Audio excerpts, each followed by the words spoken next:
ಪ್ರಮುಖವಾಗಿ ನಟ ದರ್ಶನ್ ಅಭಿಮಾನಿಗಳು ಮಿಸ್ ಮಾಡದೆ ಈ ಸ್ಟೋರಿಯನ್ನ ನೋಡಲೇಬೇಕು. ಕಾರಣ ನಮ್ಮ ಡಿ ಬಾಸ್ ಹೈಕೋರ್ಟ್ ನಿಂದ ರೆಗ್ಯುಲರ್ ಜಾಮೀನು ಸಿಕ್ಕ ಬಳಿಕ ಆರಾಮಾಗಿದ್ದಾರೆ, ಎಲ್ಲವೂ ಕೂಡ ಚೆನ್ನಾಗಿದೆ ಅಂತ ಭಾವಿಸಿದ್ರಿ ಅಲ್ಲ. ಈಗ ದರ್ಶನ್ ಸೇರಿದಂಗೆ ರೇಣುಕಾ ಸ್ವಾಮಿ ಕೊಲೆ ಪ್ರಕರಣಕ್ಕೆ ಸಂಬಂಧಪಟ್ಟಂತೆ 7 ಜನ ಆರೋಪಿಗಳಿಗೆ ಸಂಕಷ್ಟ ತಪ್ಪಿದ್ದಲ್ಲ. ಕಾರಣ ಇವತ್ತು ಸುಪ್ರೀಂ ಕೋರ್ಟ್ ನಲ್ಲಿ ಜಾಮೀನು ಪ್ರಶ್ನಿಸಿ ವಿಚಾರಣೆ ಕೂಡ ನಡೆಯುತ್ತೆ. ದರ್ಶನ್ ಜಾಮೀನು ರದ್ದು ಕೋರಿ ಸಲ್ಲಿಕೆ ಆಗಿರುವಂತಹ ಅರ್ಜಿ ಇದು. ಹೈಕೋರ್ಟ್ ಜಾಮೀನು ಆದೇಶ ಪ್ರಶ್ನೆ ಮಾಡಿ ಸುಪ್ರೀಂ ಕೋರ್ಟ್ಗೆ ರಾಜ್ಯ ಪ್ರಾಸಿಕ್ಯೂಷನ್ ಅರ್ಜಿಯನ್ನ ಸಲ್ಲಿಕೆ ಮಾಡಿದೆ. 2 ಬಾರಿ ಸುಪ್ರೀಂ ಕೋರ್ಟ್ ನಲ್ಲಿ ವಿಚಾರಣೆ ಬಂದರೂ ಕೂಡ ಆ ವಿಚಾರಣೆ ಮುಂದಕ್ಕೆ ಹೋಗಿತ್ತು. ಅಂದ್ರೆ ಇವತ್ತು ಅದರ ವಿಚಾರಣೆ ನಡೆಯುತ್ತೆ. ರಾಜ್ಯ ಪೊಲೀಸರ ಪರವಾಗಿ ಸಿದ್ಧಾರ್ಥ ಲೂಥ್ರಾ ವಾದ ಮಂಡನೆ ಮಾಡಲಿದ್ದಾರೆ. ವಾದ ಪ್ರತಿವಾದ ಮುಗಿದ್ರೆ ಇವತ್ತೇ ಜಾಮೀನು ಭವಿಷ್ಯ ಕೂಡ ನಿರ್ಧಾರ ಆಗೋ ಸಾಧ್ಯತೆ ಇದೆ. ಒಂದು ರೆಗ್ಯುಲರ್ ಜಾಮೀನು ಕ್ಯಾನ್ಸಲ್ ಆದ್ರೆ ಮತ್ತೊಮ್ಮೆ ಜೈಲು ಸಂಕಷ್ಟವನ್ನ ನಟ ದರ್ಶನ್ ಸೇರಿದಂಗೆ 7 ಜನ ಆರೋಪಿಗಳು ಕೂಡ ಅನುಭವಿಸಬೇಕಾಗುತ್ತೆ. ಇಫ್ ಸಪೋಸ್ ರಾಜ್ಯ ಪ್ರಾಸಿಕ್ಯೂಷನ್ ಈ ಜಾಮೀನು ರದ್ದು ಕೋರಿ ಸಲ್ಲಿಕೆ ಆಗಿರುವಂತಹ ಅರ್ಜಿ ಏನಾದ್ರೂ ವಜಾ ಆಗ್ಬಿಟ್ರೆ ಮತ್ತೆ ರಿಲ್ಯಾಕ್ಸ್ ಆಗ್ತಾರೆ ದರ್ಶನ್ ಸೇರಿದಂಗೆ ಉಳಿದ ಆರೋಪಿಗಳು. ಒಟ್ನಲ್ಲಿ ಸುಪ್ರೀಂ ಕೋರ್ಟ್ ನಲ್ಲಿ ಸದ್ಯ ದರ್ಶನ್ ಅವರ ಭವಿಷ್ಯ ನಿರ್ಧಾರ ಆಗಲಿದೆ. ಬರೀ ದರ್ಶನ್ ಮಾತ್ರ ಅಲ್ಲ, ಅವರ ಗೆಳತಿ ಪವಿತ್ರ ಗೌಡ ಅವರ ಭವಿಷ್ಯ ಕೂಡ ಇವತ್ತು ನಿರ್ಧಾರ ಆಗುತ್ತೆ. ಒಟ್ಟು 7 ಜನ ಆರೋಪಿಗಳ ಜಾಮೀನು ರದ್ದು ಕೋರಿ ರಾಜ್ಯ ಪ್ರಾಸಿಕ್ಯೂಷನ್ ಸುಪ್ರೀಂ ಕೋರ್ಟ್ ಮೆಟ್ಟಿಲು ಹತ್ತಿರೋದು. ಪ್ರಮುಖವಾಗಿ ಯಾಕೆ ಜಾಮೀನನ್ನ ರದ್ದು ಮಾಡಬೇಕು ಅನ್ನುವಂತಹ ವಿಚಾರಗಳನ್ನ ಕೂಡ ಅಲ್ಲಿ ಪ್ರಸ್ತಾಪ ಮಾಡಲಾಗಿದೆ. ಸಲ್ಲಿಕೆ ಆಗಿರುವಂತಹ ಅರ್ಜಿಯಲ್ಲಿ ಪ್ರಮುಖ ಅಂಶಗಳನ್ನ ರಾಜ್ಯ ಪ್ರಾಸಿಕ್ಯೂಷನ್ ಉಲ್ಲೇಖ ಮಾಡಿದೆ. ರೇಣುಕಾ ಸ್ವಾಮಿಯ ಕೊಲೆ ಎಷ್ಟು ಭೀಕರವಾಗಿತ್ತು, ಆ ಚಾರ್ಜ್ ಶೀಟ್ ನಲ್ಲಿ ಉಲ್ಲೇಖ ಆಗಿರುವಂತಹ ಪ್ರಮುಖ ಅಂಶಗಳನ್ನ ಕೂಡ ಅದರಲ್ಲಿ ಪ್ರಸ್ತಾಪ ಮಾಡಲಾಗಿದೆ. ಮರಣೋತ್ತರ ಪರೀಕ್ಷೆಯ ರಿಪೋರ್ಟ್ ಅನ್ನ ಕೂಡ ಅದರಲ್ಲಿ ಉಲ್ಲೇಖ ಮಾಡಲಾಗಿದೆ. ಸೊ ಈ ಎಲ್ಲಾ ವಿಚಾರಗಳನ್ನ ಪರಿಗಣಿಸಿ ಈ ಕೂಡಲೇ ಜಾಮೀನು ರದ್ದು ಮಾಡಬೇಕು ಅಂತ ಕೋರಿ ರಾಜ್ಯ ಪ್ರಾಸಿಕ್ಯೂಷನ್ ಸಲ್ಲಿಕೆ ಮಾಡಿರುವಂತಹ ಅರ್ಜಿ, ಅದೇ ಅರ್ಜಿಯ ವಿಚಾರಣೆ ಇವತ್ತು ಸುಪ್ರೀಂ ಕೋರ್ಟ್ ನಲ್ಲೂ ಕೂಡ ನಡೆಯಲಿದೆ. ನಮಗೂ ನಿಮಗೂ ಗೊತ್ತು, ಒಟ್ನಲ್ಲಿ ಆರೋಗ್ಯ ಸಮಸ್ಯೆಗಳನ್ನ ಮುಂದಿಟ್ಕೊಂಡು ಜಾಮೀನು ಪಡೆದುಕೊಂಡು ನಟ ದರ್ಶನ್ ಬಹಳ ಆರಾಮಾಗಿದ್ದಾರೆ. ಡೆವಿಲ್ ಶೂಟಿಂಗ್ ನಲ್ಲೂ ಕೂಡ ಭಾಗಿಯಾಗಿದ್ರು.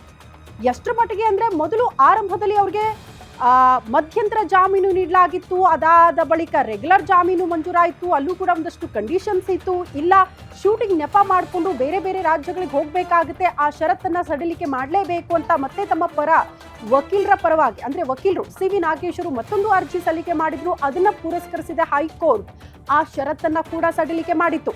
ಎಲ್ಲ ರಾಜ್ಯಗಳನ್ನ ಸುತ್ತಾಡಿ ಡೆವಿಲ್ ಶೂಟಿಂಗ್ ನಲ್ಲಿ ಭಾಗಿಯಾಗಿ ಈಗ ಆನಿವರ್ಸರಿ ಅಂತೆಲ್ಲ ಓಡಾಡಿ ಮಸ್ತ್ ಮಜಾ ಮಾಡ್ತಾ ಇರುವಂತಹ ದರ್ಶನ್ ಅವರಿಗೆ ನಿಜಕ್ಕೂ ಇವತ್ತು ಬಿಗ್ ಡೇ. ಕಾರಣ ಸುಪ್ರೀಂ ಕೋರ್ಟ್ ನಲ್ಲಿ ಮತ್ತೊಮ್ಮೆ ಅವರ ಭವಿಷ್ಯ ನಿರ್ಧಾರ ಆಗ್ಲಿಕ್ಕಿದೆ. ಜಾಮೀನು ವಜಾ ಆದ್ರೆ ಜೈಲು ಫಿಕ್ಸ್. ಜಾಮೀನು ಏನಾದ್ರೂ ಮತ್ತೆ ಹೈಕೋರ್ಟ್ ನ ಆದೇಶವನ್ನ ಸುಪ್ರೀಂ ಕೋರ್ಟ್ ಏನಾದ್ರೂ ಎತ್ತಿ ಹಿಡಿದ್ರೆ ಮತ್ತೊಮ್ಮೆ ಖಂಡಿತ ರಿಲ್ಯಾಕ್ಸ್ ಇದ್ದೇ ಇರುತ್ತೆ ದರ್ಶನ್ ಸೇರಿದಂಗೆ 7 ಜನ ಆರೋಪಿಗಳಿಗೆ. ಹಾಗಾಗಿ ಬಹಳ ಕುತೂಹಲ ಇದೆ ಇವತ್ತು ಸುಪ್ರೀಂ ಕೋರ್ಟ್ ನಲ್ಲಿ ಯಾವ ರೀತಿಯ ವಾದ ಮತ್ತು ಪ್ರತಿವಾದ ಆಲಿಸಿರುವಂತಹ ಸುಪ್ರೀಂ ಕೋರ್ಟ್ ಯಾವ ರೀತಿಯ ತೀರ್ಪನ್ನ ಕೊಡಬಹುದು ರೇಣುಕಾ ಸ್ವಾಮಿ ಕೊಲೆ ಪ್ರಕರಣಕ್ಕೆ ಸಂಬಂಧಪಟ್ಟಂತೆ ಅಂತ. ಕೋರ್ಟ್ನ ಆದೇಶ ಏನಾದ್ರೂ ಕೂಡ ನಾವು ಅದ್ರ ಬಗ್ಗೆ ಮಾತನಾಡಕ್ಕಾಗಲ್ಲ. ಬಟ್ ಬದಲಾಗಿ ರೇಣುಕಾ ಸ್ವಾಮಿ ಕುಟುಂಬವನ್ನ ನೋಡಿದಾಗ ನಿಜಕ್ಕೂ ಬೇಸರ ಅಂತ ಅನ್ಸುತ್ತೆ. ಮಗನನ್ನ ಕಳೆದುಕೊಂಡು ತಂದೆ ತಾಯಿ ಈಗಲೂ ಕೂಡ ಕಣ್ಣೀರು ಹಾಕ್ತಿದ್ದಾರೆ. ಒಂದು ಕಡೆ ಪತಿ ಇಲ್ಲದೆ ಪತ್ನಿ ಕೂಡ ಈಗಲೂ ಕೂಡ ಸಂಕಷ್ಟದ ದಿನಗಳನ್ನ ದೂಡ್ತಿದ್ದಾರೆ. ಮಗು ತಂದೆ ಪ್ರೀತಿ ಸಿಗದೆ ಅನಾಥವಾಗಿದೆ. ಆ ಕುಟುಂಬವನ್ನ ನೆನಪಿಸ್ಕೊಂಡಾಗ ರೇಣುಕಾ ಸ್ವಾಮಿಯ ಕೊಲೆ ಪ್ರಕರಣ ಕಣ್ಮುಂದೆ ಬಂದಾಗ ನಿಜಕ್ಕೂ ಒಂದ್ ರೀತಿ ಬೇಸರ ಆಗುತ್ತೆ. ಉನ್ನತ ಸ್ಥಾನದಲ್ಲಿದ್ದವರು ಸ್ಟಾರ್ ನಟ ಏನ್ ಬೇಕಾದ್ರೂ ಮಾಡಬಹುದಿತ್ತು ಕಾನೂನಿನ ಚೌಕಟ್ಟಲ್ಲಿ. ಬಟ್ ಕಾನೂನು ಮೀರಿ ವರ್ತನೆ ಮಾಡಿದ್ದು ಯಾಕೆ ಅನ್ನೋದು ಬಹುತೇಕರ ಪ್ರಶ್ನೆ.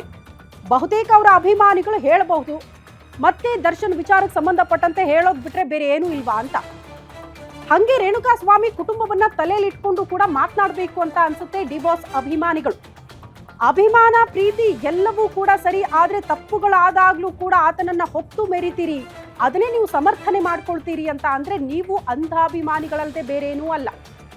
ಮತ್ತೊಮ್ಮೆ ಹೇಳ್ತೀವಿ, ಅಂಧಾಭಿಮಾನಿಗಳು. ನಟ ದರ್ಶನ್ ಅವರ ಈ ಕೊಲೆ ಪ್ರಕರಣವನ್ನ ಕೂಡ ಸಮರ್ಥನೆ ಮಾಡಿಕೊಂಡು ಬೇಕಾಬಿಟ್ಟಿ ಮಾತನಾಡ್ತೀರಿ, ಮತ್ತೊಮ್ಮೆ ಜೈಕಾರ ಹಾಕ್ತೀರಿ ಅಂತ ಅಂದ್ರೆ ನೀವು ಅಭಿಮಾನಿಗಳಲ್ಲ, ಬದಲಾಗಿ ಅಂಧಾಭಿಮಾನಿಗಳು. ಅವರ ಸಿನಿಮಾ ಹಿಟ್ ಆಗುತ್ತಾ, ಅದರ ಯಶಸ್ಸನ್ನ ಕೊಂಡಾಡ್ತೀರಾ? ಖಂಡಿತ ಹೌದು. ಒಬ್ಬ ಸ್ಟಾರ್ ನಟ ಸಿನಿಮಾಗಳನ್ನ ಬೆಂಬಲಿಸಬೇಕು, ಥಿಯೇಟರ್ಗಳಿಗೆ ಹೋಗಬೇಕು, ಕನ್ನಡ ಸಿನಿಮಾ ಬೆಳಿಬೇಕು, ನಮ್ಮವರು ಬೆಳಿಬೇಕು, ನಮ್ಮ ನೆಚ್ಚಿನ ನಟ ಅಂತ ಪ್ರೀತಿ ಮಾಡೋದು ತಪ್ಪಲ್ಲ. ಆದ್ರೆ ಆ ಪ್ರೀತಿ ಒಬ್ಬನ ಸಾವಿಗೆ ಕಾರಣ ಆಗುತ್ತೆ ಅನ್ನೋದು ಎಷ್ಟರ ಮಟ್ಟಿಗೆ ಸರಿ ಅಂತ. ಹಾಗಂತ ರೇಣುಕಾ ಸ್ವಾಮಿ ಮಾಡಿದ್ದೆಲ್ಲವೂ ಕೂಡ ಸರಿನಾ ಅಂತ ಬಹುತೇಕರು ಪ್ರಶ್ನೆ ಮಾಡ್ತಾರೆ. ಆತ ಮಾಡಿದ್ದು ಕೂಡ ಅಕ್ಷಮ್ಯ ಅಪರಾಧ. ಯಾವ ಹೆಣ್ಣು ಮಕ್ಕಳಿಗೂ ಕೂಡ ಯಾವುದೇ ರೀತಿಯ ಅಶ್ಲೀಲ ಮೆಸೇಜ್ಗಳು ಯಾರೇ ಕಳಿಸಿದ್ರು ಕೂಡ ಯಾರು ಕೂಡ ಅದನ್ನ ಒಪ್ಕೊಳ್ಳೋದಕ್ಕಾಗೋದಿಲ್ಲ. ಆದ್ರೆ ನಾವೆಲ್ಲ ಕೂಡ ಕಾನೂನಿನ ಚೌಕಟ್ಟಲ್ಲಿ ಬದುಕ್ತಾ ಇದ್ದೀವಿ ಅಂದ್ರೆ ಕಾನೂನಿನ ಚೌಕಟ್ಟಲ್ಲಿ ಏನಾದ್ರೂ ಕ್ರಮಗಳನ್ನ ಕೈಗೊಳ್ಳಬಹುದಿತ್ತು. ಅದನ್ನ ಮೀರಿ ವರ್ತನೆ ಮಾಡಿದ್ದು ಯಾಕೆ ಅನ್ನೋದು ಕಟ್ಟ ಕಡೆದಾಗಿ ಕಾಡುವ ಪ್ರಶ್ನೆ. ಈ ಬಗ್ಗೆ ಮತ್ತಷ್ಟು ಡೀಟೇಲ್ಸ್ ಅನ್ನ ಕೊಡ್ತಾ ಹೋಗ್ತಾರೆ ನಮ್ಮ ಪ್ರತಿನಿಧಿ ಅಜಯ್ ದೂರವಾಣಿ ಸಂಪರ್ಕದಲ್ಲಿ. ಅಜಯ್, ಹೈಕೋರ್ಟ್ ನಿಂದ ರೆಗ್ಯುಲರ್ ಜಾಮೀನು ಸಿಕ್ಕ ಬಳಿಕ ಆರಾಮಾಗಿದ್ರು, ಶೂಟಿಂಗ್ ಗೀಟಿಂಗ್ ಅಂತೆಲ್ಲ ಓಡಾಡ್ಕೊಂಡಿದ್ರು. ಬಟ್ ಈಗ ಒನ್ಸ್ ಅಗೇನ್ ಸುಪ್ರೀಂ ಕೋರ್ಟ್ ನಿಂದ ಬಿಗ್ ಶಾಕ್ ಎದುರಾಗುತ್ತೆ ಅಂತ ಹೇಳಲಾಗ್ತಾ ಇದೆ. ಏನ್ ನಿರೀಕ್ಷೆ ಮಾಡಬಹುದು? ಜೊತೆ ಏನು ರೇಣುಕಾ ಸ್ವಾಮಿ ಅವರ ಭೀಕರ ಹತ್ಯೆ ವಿಚಾರಕ್ಕೆ ಸಂಬಂಧಪಟ್ಟಂತೆ ಇಂದು ದರ್ಶನ್ಗೆ ಸುಪ್ರೀಂ ಕೋರ್ಟ್ ನಲ್ಲಿ ಜಾಮೀನು ಭವಿಷ್ಯ ಅಂದ್ರೆ ಒಂದು ವಿಚಾರಣೆ ಕೂಡ ನಡೆಯುತ್ತೆ. ಅಂದ್ರೆ ದರ್ಶನ್ ಜಾಮೀನು ರದ್ಯತೆಯನ್ನ ಕೋರಿ ಸುಪ್ರೀಂ ಕೋರ್ಟ್ಗೆ ಪೊಲೀಸರು ಕೂಡ ಹೋಗಿದ್ರು. ಅಂದ್ರೆ ಈ ಹಿಂದೆ ಏನು ಹೈಕೋರ್ಟ್ ನಲ್ಲಿ ಕೊಟ್ಟಿದ್ದಂತ ತೀರ್ಪೇನಿತ್ತು, ಜಾಮೀನನ್ನ ಕೊಡಲಾಗಿತ್ತು ಆರೋಪಿಗಳಿಗೆ ಎಲ್ರಿಗೂ. ಇದ್ರಲ್ಲಿ ಪ್ರಮುಖವಾಗಿ 7 ಜನ ಆರೋಪಿಗಳ ವಿರುದ್ಧವಾಗಿ ಈಗ ರಾಜ್ಯ ಸರ್ಕಾರದ ಸೂಚನೆ ಮೇರೆಗೆ ರಾಜ್ಯ ಪ್ರಾಸಿಕ್ಯೂಷನ್ ಕೂಡ ಸುಪ್ರೀಂ ಕೋರ್ಟ್ ಅಂಗಳಕ್ಕೆ ಒಂದು ಅರ್ಜಿನ ಹಾಕೊಂಡಿತ್ತು. ಈಗ ಕೊಟ್ಟಿರುವಂತ 7 ಜನ ಆರೋಪಿಗಳ ವಿರುದ್ಧವಾಗಿ ಕೊಟ್ಟಿರುವಂತ ಹೈಕೋರ್ಟ್ ನೀಡಿರುವಂತ ಜಾಮೀನನ್ನ ಪ್ರಶ್ನೆಯನ್ನ ಮಾಡಿ ರದ್ದತೆಯನ್ನ ಮಾಡಬೇಕು ಅಂತ ಹೇಳಿ ಹೈಕೋರ್ಟ್ಗೆ ಒಂದು ಅರ್ಜಿಯನ್ನ ಸಲ್ಲಿಸಿತ್ತು. ಹೀಗಾಗಿ ಸುಪ್ರೀಂ ಕೋರ್ಟ್ ನಲ್ಲಿ ವಿಭಾಗೀಯ ಪೀಠದಲ್ಲಿ ಈ ಒಂದು ವಿಚಾರಣೆ ನಡೆಯುತ್ತೆ. ಇಲ್ಲಿ ನ್ಯಾಯಮೂರ್ತಿಗಳಾಗಿರುವಂತಹ ಪರ್ಡಿವಾಲಾ ಮತ್ತು ನ್ಯಾಯಮೂರ್ತಿ ಆಗಿರುವಂತಹ ಮಾಧವನ್ ಪೀಠದಲ್ಲಿ ವಿಚಾರಣೆ ನಡೆಯುತ್ತೆ. ಇಲ್ಲಿ ದರ್ಶನ್ ಪರವಾಗಿ ವಾದವನ್ನ ಮಾಡೋದಕ್ಕೆ ಹಿರಿಯ ವಕೀಲರಾಗಿರುವಂತಹ ಅಭಿಷೇಕ್ ಮನಸುಂಗಿ ವಾದವನ್ನ ಮಾಡ್ತಾರೆ.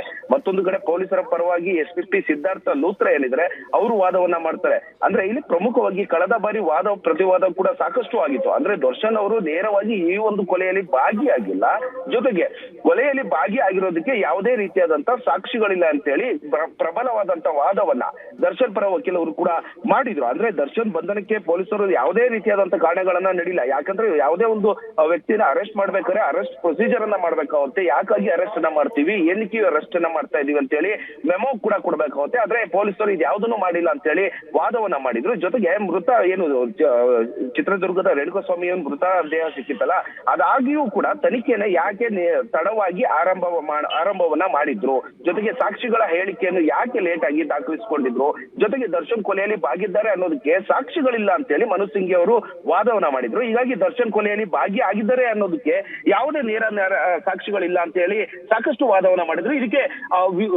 ಪರವಾಗಿ ಅಂದ್ರೆ ವಿರುದ್ಧವಾಗಿ ಪ್ರತಿವಾದವನ್ನ ಮಾಡೋದಕ್ಕೆ ಪೊಲೀಸರ ಪರ ವಕೀಲರು ಕೂಡ ಸಾಕಷ್ಟು ವಾದವನ್ನ ಮಾಡಿದ್ರು. ಅಂದ್ರೆ ದರ್ಶನ್ ಅವರು ಕೊಲೆಯಲ್ಲಿ ಭಾಗಿಯಾಗಿದ್ದಾರೆ ಅನ್ನೋದಕ್ಕೆ ಸಾಕಷ್ಟು ಟೆಕ್ನಿಕಲ್ ಎವಿಡೆನ್ಸ್ ಆಗಿರ್ಬೋದು, ಡಿಜಿಟಲ್ ಎವಿಡೆನ್ಸ್ ಆಗಿರ್ಬೋದು, ರಕ್ತದ ಒಂದು ಕಲೆ ಏನಿದೆ FSL ಇಂದ ಬಂದಿರುವಂತ ರಿಪೋರ್ಟ್ ಆಗಿರ್ಬೋದು, ಜೊತೆಗೆ ಲೊಕೇಶನ್ ಅಲ್ಲಿ ಇರುವಂತ ಸಾಧ್ಯತೆ ಏನಿತ್ತು ಅವನ್ನೆಲ್ಲಾನು ಕೂಡ CDR ಮೂಲಕವಾಗಿ ಲೊಕೇಶನ್ ಟ್ರೇಸ್ ಮಾಡಿರುವಂತ ಎಲ್ಲ ಡಿಜಿಟಲ್ ಎವಿಡೆನ್ಸ್ ಕೂಡ ನಾವು ಆಲ್ರೆಡಿ ಕೊಟ್ಟಿದೀವಿ ಅಂತ ಹೇಳಿ ಪೊಲೀಸರ ಪರ ವಕೀಲರು ಕೂಡ ವಾದವನ್ನ ಮಾಡಿದ್ರು. ಹೀಗಾಗಿ ಇವತ್ತು ಇದೇ ವಾದವನ್ನ ಮತ್ತೆ ಮುಂದುವರಿಸಲಾಗುತ್ತೆ. ನಂತರ ಈ ವಾದ ಪ್ರತಿವಾದ ಆಲಿಸಿದ ನಂತರ ಇವತ್ತು ಆಲ್ಮೋಸ್ಟ್ ದರ್ಶನ್ ಜಾಮೀನು ಭವಿಷ್ಯ ನಿರ್ಧಾರ ಆಗುತ್ತೆ. ಶ್ರುತಿ ಕಾದೊಡ್ಬೇಕಾಗುತ್ತೆ ಯಾವ ರೀತಿಯಾಗಿ ವಾದ ಪ್ರತಿವಾದ ನಡೆಯುತ್ತೆ ಅನ್ನೋದನ್ನ. ಓಕೆ ಅಜಯ್, ಧನ್ಯವಾದಗಳು ತಮ್ಮೆಲ್ಲ ಮಾಹಿತಿಗೆ.